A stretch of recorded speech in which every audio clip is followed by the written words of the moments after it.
Let's see if anybody, Tachi, if you can move around with the mic, or Mike. If Mike can move around with the mic. Okay, reader. I'll go first to prime the pump, and then if somebody else would like to. Enslaved, emancipated, but still not free. Jacqueline Woodson, who was our speaker just a few weeks ago as a local author and an amazing writer. Power concedes nothing without a demand. It never did, and it never will. The limits of tyrants are prescribed by the endurance of those they oppress. Frederick Douglass. Next slide. Frederick Douglass was a slave, right? He was a slave, and he became a free slave. Yeah. Free. I think I saw it. We're not going to talk about it right now, but we can talk about it afterwards if anyone would like to help you to discuss it. When I get a reader for James Baldwin quote, Jenna? I imagine that one of the reasons people cling to their hates so stubbornly is because they sense, once hate is gone, that they will be forced to deal with the pain. James Baldwin. By the way, we have a book club, and next month, in March, we are reading some essays by James Baldwin. If anyone wants to know, I can make sure you get that. It's going to be on March 10th, and the reading is in our newsletter. Your silence will not protect you, Audre Lorde. That might be the end. I'm not sure. I didn't see this. Okay, thank you, Pat. So I want to introduce Lujira from a very warm spot in my heart, a very long member here at the Society, and currently for a while now has been a board member, senior activist, queer activist. I love that about that. We have that in common, but you really have held that space as a senior activist in so many ways in the gay community. It's wonderful. You were, one of 12 seniors highlighted in the 2020 photo exhibit, Not a Second More. You're published author and wonderful with speculative fiction, if I may. Theft of Trust was published in 2009, which is one of your books. And I didn't know this, I read this now, is you're featured in the Airbnb documentary Connecting 50 Years of Pride. Now I have to see it. But also just really appreciating how you curated this month for Black history for us to hear from different speakers. It's been really rich and fabulous. And let me invite you up here to give your talk.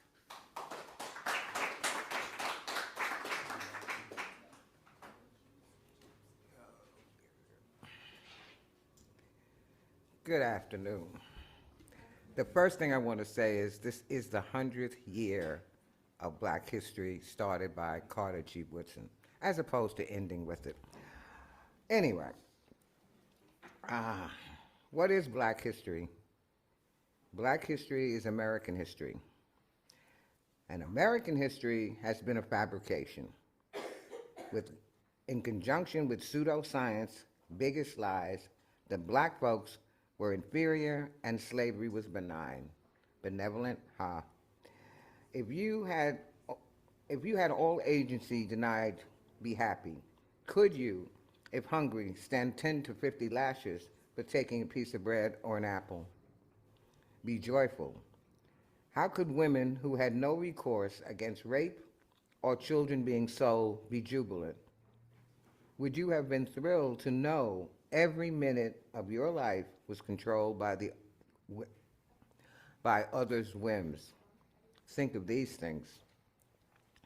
The un-United States Declaration of Independence declared all men are created equal, meaning white male landowners. To white supremacists, Black people were just tools or animate furniture, incapable of critical thinking and had no feelings. Plantation owners lived in the realm of circular reasoning. The enslaved were inferior, and because they were enslaved, it proved they were inferior.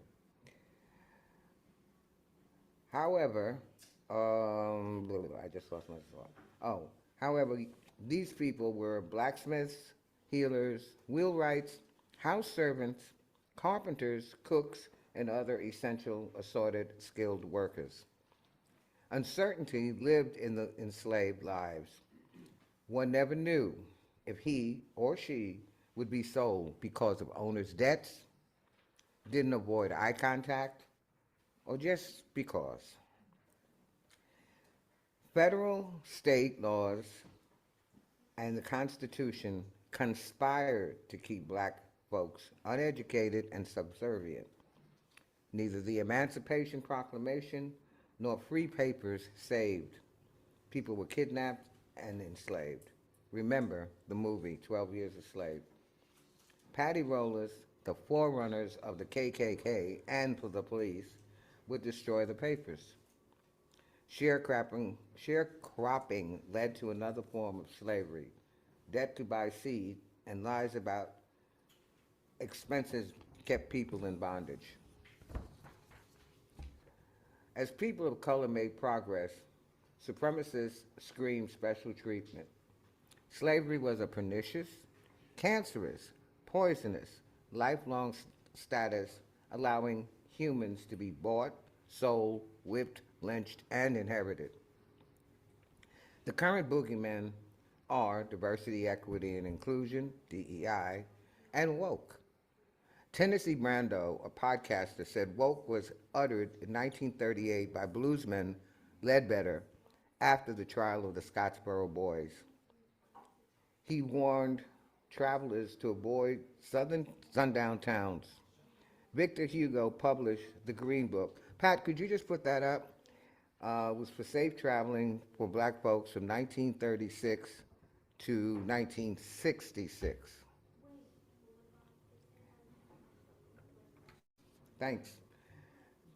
Before the United States became an entity, it was poison to Africans.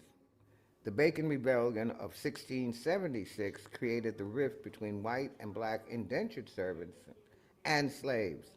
Black non-personhood began. The Constitution inserted the 3/5 human clause to balance the House apportionment. In 1808, the United States banned the importation of slaves. What did that do? It increased the rapes and forced sexual encounters, creating more fungible commodities since children followed the matrilineal line. Chief Justice Roger Taney's 1857 Dred Scott decision said black people had no rights which the white man was bound to respect, and was part of an unfortunate race and might justify and lawfully be reduced to slavery for its own benefit. This sanctioned slavery and denied citizenship. This denial meant one could not defend oneself nor testify against white people. The truth was whatever the master thought it to be. Property had no rights, no protection. This, of course, led to the 13th and 14th Amendments. The 13th Amendment abolished slavery, or did it? It says, neither slavery nor involuntary servitude, except as a punishment for a crime whereof the party shall have been duly convicted. The crime line has led to mass incarceration, economic inequality, and police violence. Vagrancy, panhandling, and homelessness have been used and are still used to imprison and deny voting. The 14th Amendment guaranteed citizenship, and yet there was a concerted effort to deny the rights of black folks. One example is the inane, separate but equal doctrine affirmed by the 1896 Plessy versus Ferguson decision. In 1954, Brown v. the Board of Education could have abolished this idiocy if not for the line, with all deliberate speed. Putting deliberate and speed together creates an oxymoron, signifying slow and intentional, not the urgency needed.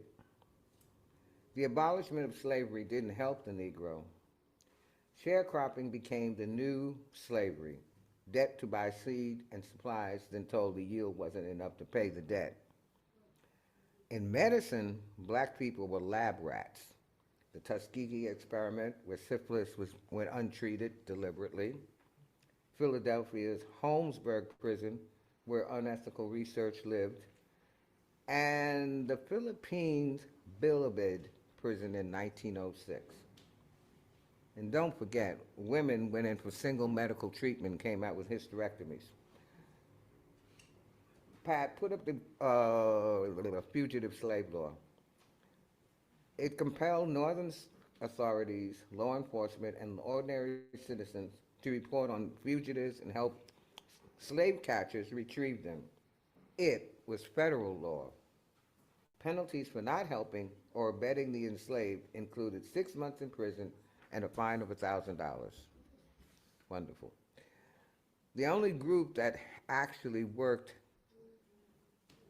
against slavery was the Society of Friends, the Quakers. They really fought to abolish slavery. For a real idea of the institutions behind this peculiar institution, as Southerners like to call it, go read Frederick Douglass's speech about July 4th and the Negro. Now let's talk about resistance. Contrary to the Borg in Star Trek The Next Generation, resistance is not futile. It is necessary, it's a necessity, and the inheritance of the oppressed. Violence was a last resort.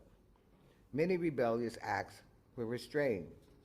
Some nonviolent methods included using fake identity papers, code scented music, work slowdowns, breaking of or hiding tools, learning to read, that's a great one.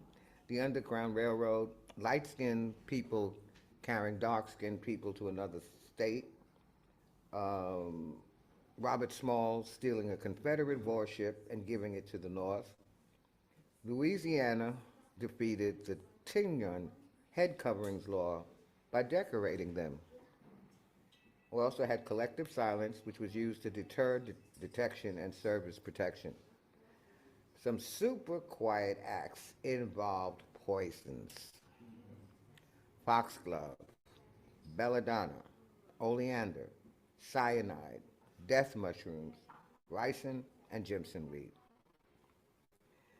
Accidents scared white people, but never dispelled the Southern mythology blacks accepted their oppression. Every act, violent or not, happened because there was no legal redress. Every act of rebellion defeated certainty and power. In the 60s, people resisted by wearing the despised, according to some people, afros and dashikis, bus boycotts, sit-ins, and marches. Neither the hosings, nor snarling dogs, nor jail stopped the resistance. Emmett Till's mother demanding an open casket showed the cognitive dissonance inherent in white supremacy. And don't forget the black glove salute at the 1968 Olympics, referred to by Tommy Smith years later as the humanities salute, which I think is really cool. Resistance is only not futile, but still necessary. In this time, we must remember freedom isn't free. Sometimes one must fight. Each must fight in his or her own way. And there's some current YouTube videos that shine a light on the 19th century resistance, which I'm sure you all have a copy of, so go watch them. Myths or not, from these videos, Slaves' Revenge, Slave Scars, and Black Chronicles, among others, may or may not be true, nonviolent or not. A memorable one is the Panther Queen of Georgia, where a woman trains big cats to kill because her young daughter, I think maybe 13 or 14, maybe younger, was sold into prostitution. All acts of resistance created suspicion in Southerners. To the North, acts refuted the Southern lie that the enslaved were intellectually inferior and happy in their servitude. The truth of these stories has been obfuscated. Remember, hidden figures.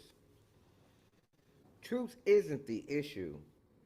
If they are myths, they came from somewhere. All do. Poisoning cannot be believed. Why? Southern acceptance would defeat the inferiority argument. Myths actually preserve the idea of resistance, create hope for oppressed people, denies white supremacy, denies the idea of black folks' intellectual inferiority, and denies the enslaved sat around accepting their fate. Myths embolden people to believe that they have or had power. In looking at resilience, the first thing I say is we are still here. After all, after all the obstacles thrown in our path, we elected people to political office after the uncivil war, though short-lived. We had prosperous cities like Tulsa destroyed. We rose from slavery, Jim Crow, and redlining, the separate but equal doctrine, and lynchings. Black people survived and even thrived. How did they do it? Linnaeus' description of black folks as cunning helped. Some people don't like that word, but it's intriguing. According to Merriam-Webster, cunning is the ability to mislead, trap, or escape an enemy or opponent. We've done that from our first step. This aspect of our personhood has allowed us to persist. It has helped us sometimes to con the con man. Black folks drew strength from the ancestors' African religion.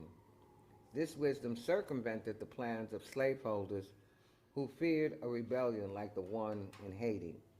However, unfortunately, the power of oppression wasn't 3,000 miles away. It was grounded here and backed by federal and state laws. The laws such as it is or was and is still being used to keep black folks in their place. Where was or is our place? From the beginning, we were only products for production. We were economic necessity. We were tools. Slavery was an economic and political system. The adage, follow the money, applied to keeping people as property to be used, abused, sold, killed without any thought of the personal cost to this property. The law still oppresses. Think of the many black folks that are in prison for crimes that white people would have had reduced or dismissed. Thank the 13th Amendment for that. The phrase, except for as punishment for a crime, is used to imprison and keep people of color subjugated. It's the basis of the school to prison pipeline. The law has never favored people of color. First the federal laws, then Jim Crow laws, and now blatant attacks on blacks who are perpetually homeless. An intriguing fact is every immigrant group has a designated home, except black folks. Even though Africa is a large continent, it still is not home to black people. Pinpointing one's African home is difficult. One cannot locate their exact ancestral country.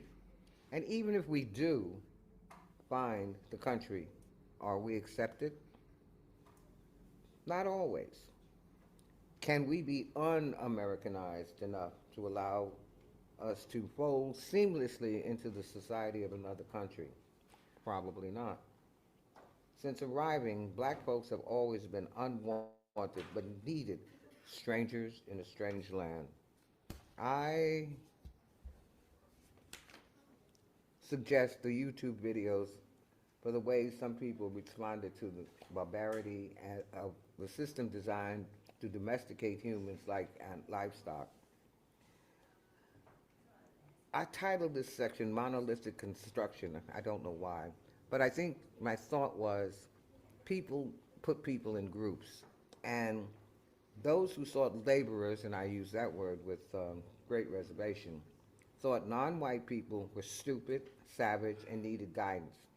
They thought black folks and native people needed to be Christianized, and yet the Christianity they espoused denigrated the people they supposedly wanted to help. To understand the institutions behind this peculiar institution, once again I say, look at Douglas's speech about July 4th and the Negro.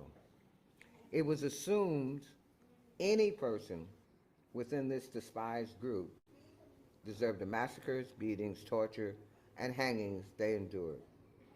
Enslavers believed black folks thought their chains of bondage benevolent. A gilded cage is still a cage.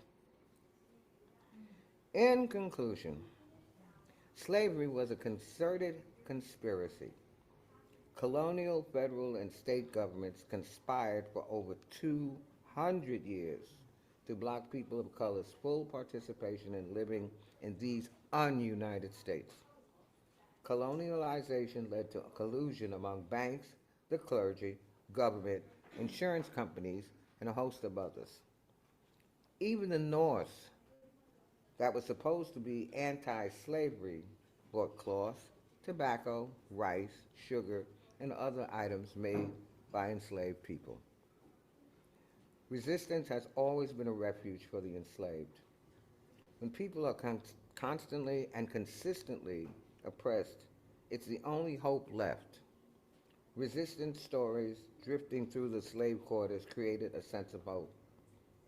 These three cornerstones anchored slavery: fear, inferiority belief, and cognitive blindness. Resistance frightened and Resistance frightened enslavers because,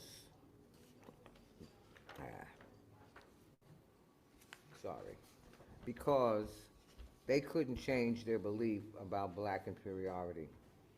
Schadenfreude is when pleasure is derived by someone from another's misfortune.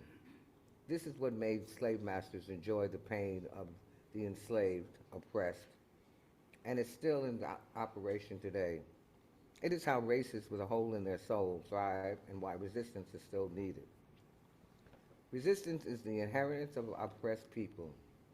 Sometimes it's not violence, and others not. As Commander Rihanna Moore says in my yet-to-be-published novel, Charisma, Land of Freedom, freedom isn't free. Sometimes one must fight. Thank you.